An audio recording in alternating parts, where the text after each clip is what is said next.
1500 वर्ष पुराने इतिहास के अप्रसिद्ध पन्नों को भेद कर वर्तमान काल के मुरझाए हुए चैतन्य को सर्जित करने आए हैं एक महानायक।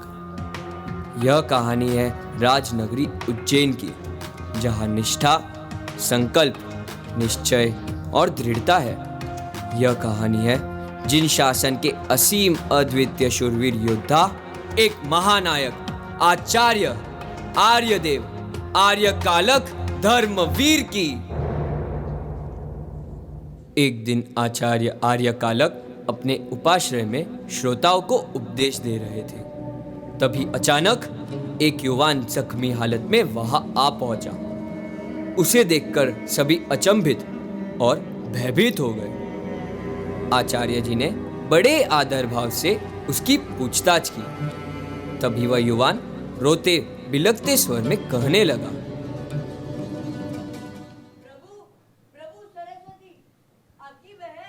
सरस्वती, अरे क्या हुआ सरस्वती को? आचार्य जी, अनर्थ हो गया।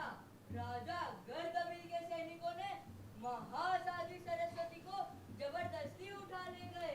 क्या? हाँ आचार्य जी, हाँ। ये सुनकर आचार्य जी निशब्द हो गए, मानो किसी ने उनके कानों में गर्म शीशा डाल दिया हो। ऐसा दुर्व्यवहार, वो भी एक साध्वी के साथ, आखिर क्यों? आचार्य जी जैसे तैसे राज दरबार पहुंच गए और राजा के समक्ष खड़े हो गए। हे भले राजन, ये मैं क्या सुन रहा हूं? राजनगरी उज्जैन में राजा गर्दभील के होते हुए कोई ऐसा दुस्साहस कैसे कर सकता है? अरे आखिर क्यों राजसैनिक महासाध्वी सरस्वती को उठा ले आए? क्या दोष है उन बिचारी तपस्विनी का? क्या दोष है?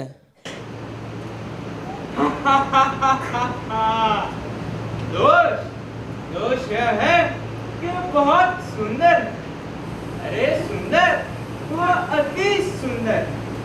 दोष यह है कि एक सुंदर क्षत्रिय कन्या गली गली भिक्षा मांगती फिर रही। वह मुझ जैसे क्षत्रिय राजा से देखा नहीं गया। किंतु आचार्य जी, आपको चिंता करने की आवश्यकता ही नहीं। आप हमारे संबंधी बनोगे। साध्वी सरस्वती उज्जैनी नगरी की महारानी बनेगी, राजा गर्दबिल की महारानी। राजा की इस घटिया और बेतुकी बातों से आचार्य जी नाराज हो गए। उसकी ऐसी घिनौनी बात और तुच्छ विचारों की आचार्य जी ने कड़े शब्दों में निंदा की। उससे माफी मांगने की और प्रायश्चित करने की विनती की, परंतु गर्ववेश घमंडी राजा को यह बात राज न आई।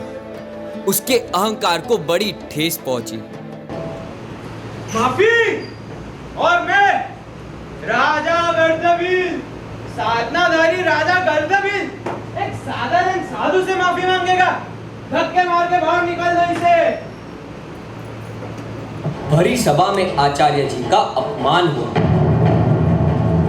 जिन शासन का अपमान, जैन धर्म के आचार विचार, नीति नियम, गरिमा गौरव, सब कुछ राजा ने अपने पैरों तले कुचल दिया। आर्य जी की करुणामय आंखों से ज्वाला की लपटें दिखाई दे रही थी। अधर्मी प्रजा उन पर हंस रही थी। कोई भी उनकी मदद के लिए नहीं आया। उन्होंने राजा को खुली चेतावनी दी, अरे मूर्ख राजन, तू क्या मुझे बाहर निकालेगा? मैं स्वयं तेरी राजनगरी का त्याग करता हूं, परंतु याद रखना, जब तक मैं तेरे अधर्म का विनाश ना कर दूं, तब तक मुझे बाल हत्या, ब्रह्म हत्या और धर्म हत्या का पाप लगेगा। बहुत जल्द तेरा काल बन के लौटूंगा राजन, प्रतीक्षा करना मेरी। दुर्जनों का नाश करे, शत्रु का विनाश करे, दुर्जनों का नाश करे, शत्रु का विनाश करे। प्राण अपने त्याग के,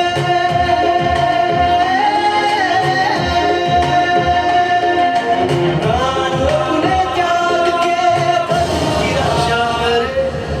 धर्म की रक्षा करे। अपना उद्देश्य पूरा करने के लिए आचार्य जी एक नई राह पर चल पड़े थे। रास्ता कठिन था, पर असंभव नहीं। आचार्य जी जानते थे वे अकेले धर्म की लड़ाई को नहीं जीत सकते थे। उन्हें लोगों की जरूरत थी और इसलिए वे गली गली नगर नगर घूमते रहते थे, कभी इस प्रांत तो कभी उस प्रांत। पंडित, पुरोहित, राजा, प्रजा सभी से वे सहायता मांगते, पर राजा गर्दभील का नाम सुनते ही सब लोग इनकार कर देते थे। वे लाख समझाने की कोशिश करते, पर लोग उन्हें ही पागल समझते थे। मेरे भाइयों, आज अधर्म की जीत हुई है। अरे यदि ऐसा ही चलता रहा तो चारों ओर दुष्ट और असुर राज करेंगे। अरे किसी की माँ बेटी सही सलामत नहीं रह पाएगी। राजा और महाराजा निरंकुश बनते जाएंगे। अरे चारों ओर अराजकता और निराशा ही फैली रहेगी। अभी भी समय है भाइयों, मेरा साथ दो, सत्य का साथ दो भाइयों, सत्य का साथ दो। अरे पागल हो गए हो क्या? मती मारी गई है तुम्हारी। राजा गर्दभील से लड़ना मतलब शेर की गुफा में कदम रखना और वहां से बचकर निकलना मतलब असंभव, बहुत ही असंभव। संपूर्ण भारत भ्रमण करने के बाद भी आचार्य जी की किसी ने सहायता नहीं की। आखिर में कई सालों की तपस्या के बाद आचार्य जी भारत छोड़कर परदेश पहुंचे। वहां पर उनकी भेंट शक राजा से हुई। शक राजा ने आचार्य जी को आश्वासन दिया, धीरज दिया और उनकी सहायता की।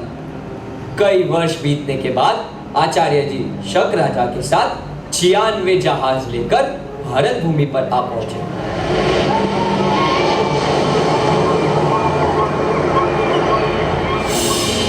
वर्षों की उनकी तपस्या अब पूरी होने वाली थी। शक राजा का आगमन हो चुका था और इस बात की पूरी खबर राजा गर्दभील को मिल चुकी थी। शक राजा की शक्ति, सामर्थ्य और वैभव की उसने अच्छी जानकारी पा ली थी। उसी का प्रतिकार करते हुए राजा गर्दभील ने कर्तव्य साधना की शुरुआत की। राजा जी, बहुत बुरी खबर है। राजा गर्दभील हम पर कभी भी आक्रमण कर सकते हैं और सुनने में आया कि उन्होंने तदबीर की साधना शुरू कर दी है। आचार्य, आखिर ये तदबीर साधना है क्या? एक महातपस्या जिसमें गर्दभ को साथ लेकर 3 दिन तक लगातार उसमें तंत्र मंत्र का जाप होता है और तंत्र मंत्र का जाप पूरे होते ही गर्दभ चीखने चिल्लाने लग जाता है, जिसकी आवाज से ही युद्ध भूमि पर सारे शत्रुओं के अस्त्र शस्त्र निष्क्रिय हो जाते हैं। क्या हमारे पास उसका कोई उपाय नहीं? क्या हमारे पास ऐसी कोई भी साधना, तंत्र मंत्र नहीं जिससे हम इन्हें रोक पाए? उपाय है राजन, उपाय है। हमें साधना पूरी होने से पहले राजा के मुख को भेदना होगा। पर कैसे?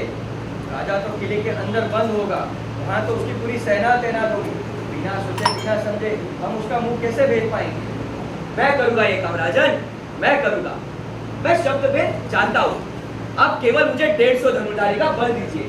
यदि मेरा निशाना सही रहा तब आगे कुछ कर देना, नहीं तो अब दबे पांव लौट जाना। मैं नहीं चाहता मेरे कारण आपको या आपकी सेना को कोई भी हानि पहुंचे राजन। तो आचार्य जी, आप तो अहिंसावादी। बताए राजन, मुझे बताए। मेरा यह कदम अहिंसा का जरूर है, परंतु अधर्म का नहीं। मुझे उस राजन के अधर्म का छेदन करना है और धर्म की स्थापना करनी है। यही मेरा उद्देश्य है, यही मेरा कर्तव्य है। आचार्य जी, आपकी निष्ठा और समर्पण को देख मैं प्रभावित हुआ। आप वीर नहीं, धर्मवीर हो, धर्मवीर। विजयी भव।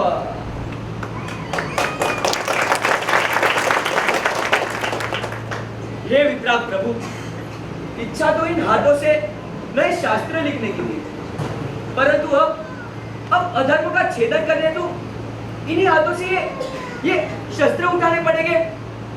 प्रभु, जिस धर्म में जन्म लिया, यदि उसी के लिए अपनी प्राणों की आहुति न दे पाऊं तो मेरा जीवित रहना किस काम का? अरे अधर्म का छेदन करना और धर्म की स्थापना करना यह मेरा परम कर्तव्य है और मैं वही करने जा रहा हूं। प्रभु, मेरी रक्षा करना। प्रभु, मेरी रक्षा करना। धर्मवीर, धर्मवीर, धर्मवीर, धर्मवीर। काली घंघोर रात में आचार्य जी और उनकी सेना गर्दभील की साधना खंडित करने निकल पड़े।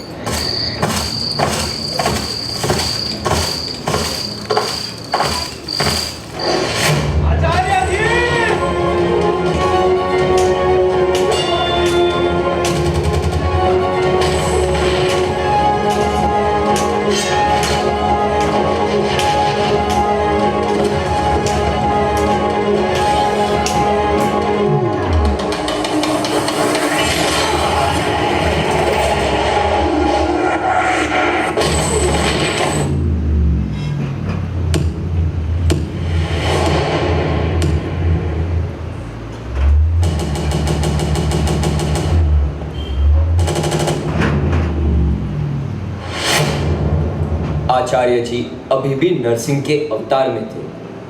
उनकी आंखों में ज्वाला और मन में आक्रोश था।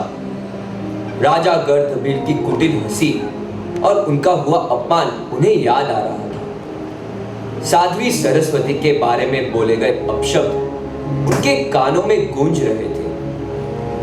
वो किसी भी क्षण राजा गर्दभील का सर्वनाश करने के लिए तैयार थे, पर उनका सारा गुस्सा साध्वी सरस्वती को देख चूर हो गया। उनकी आंखों से ज्वाला की लपटें शीतल बन के बहने लगी। उन्हें उनकी संवेदना का एहसास हुआ। उन्हें इस रूप में देख साध्वी सरस्वती, गुरुदेव, मुझे क्षमा कर देना। मेरी वजह से आपको ये दिन देखने पड़े, इतने कष्ट झेलने पड़े। मेरी वजह से आपको इतनी पीड़ा हुई है। आपके मन को ठेस पहुंची और आपको शस्त्र उठाने पड़े। पर मेरी एक विनती है, मेरे कारण पहले ही हिंसा हो चुकी है, अब और नहीं। आप अपना मन विशाल करके इस पापी राजा को क्षमा कर देना।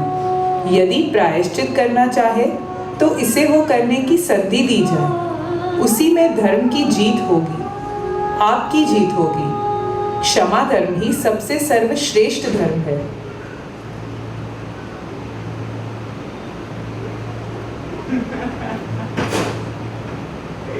माफ कर दो गुरुदेव, मेरे से बहुत बड़ी भूल हो गई है गुरु, मुझे माफ कर दो। मैं प्रायश्चित करने के लिए तैयार हूँ। माते मुझे माफ कर दो। मैंने आपके पवित्र हाथों का लांछन लगाया था।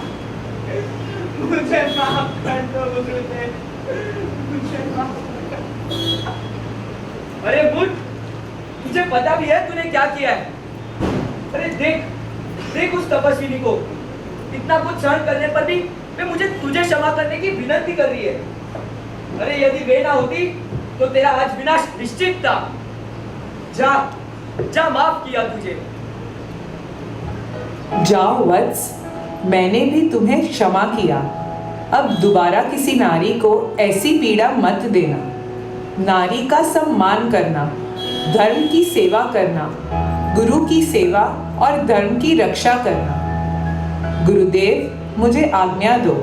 मैं अभी क्षण भी यहाँ नहीं रुक सकती।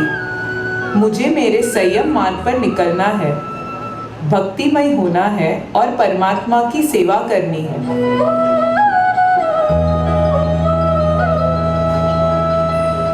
आचार्य जी, आपके साहस और शौर्य को देख मैं प्रभावित हुआ। आज से ये नगरी आपकी, उज्जैनी नगरी के असली सिंहासन के अंदर आ गया आचार्य जी। हाँ, नहीं राजन नहीं, ये राजनगरी, ये राजपाट, ये सब आप ही संभालिए। वैसे भी एक भिक्षु कभी राज दरबार नहीं चाहता। याद रखना राजन, ये युद्ध लड़ने का काम एक क्षत्रिय का होता है। जीते हुए राज्य पर राज करने का काम एक ऋषि का। राजा, राजा तो केवल एक चौकीदार होता है, परंतु ये अधर्मी हम सबका सेठ बन रहा था, स्वामी बन रहा था। इसलिए मुझे इसके अधर्म का छेदन करना ही पड़ा। ये राज दरबार आप ही संभाले राजन। परंतु याद रखना, यदि आप भी अधर्म के पथ पर चले गए तो प्रकृति पलटवार अवश्य करेगी। मैंने इससे तो प्रायश्चित करवा दिया, अब मुझे भी प्रायश्चित करना होगा। अहिंसावादी जिनशासन के पालन करने वाले आचार्य भला योद्धा कैसे हो सकते हैं? पर यह बात सच है, क्योंकि सुरक्षा और राष्ट्र रक्षा से भी ज्यादा महत्वपूर्ण होती है धर्म रक्षा। यदि धर्म जीवित रहेगा तो जिनशासन जीवित रहेगा, और इसी के लिए धर्म रक्षा सर्वश्रेष्ठ कार्य है।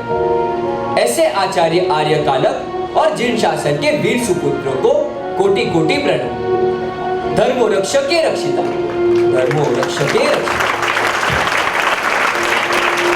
वंदे शासनम, वंदे शासनम, वंदे शासनम, वंदे शासनम। तुझ शासन ने रक्षा कुर्बानी जिनवारी, अपने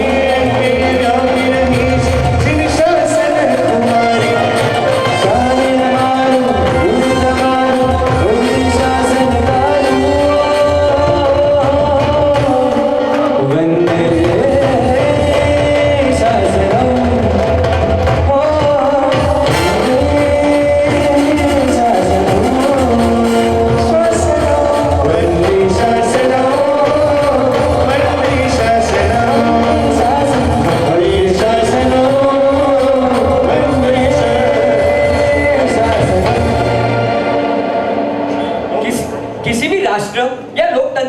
विकास तभी होता है जब उसमें रहने वाली नारी स्त्रियों का सम्मान होता है।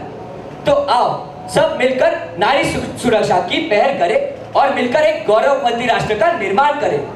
जिन आज्ञा विरुद्ध काय पर बुलाए गए हुए तुम इच्छा में दुक्कड़म।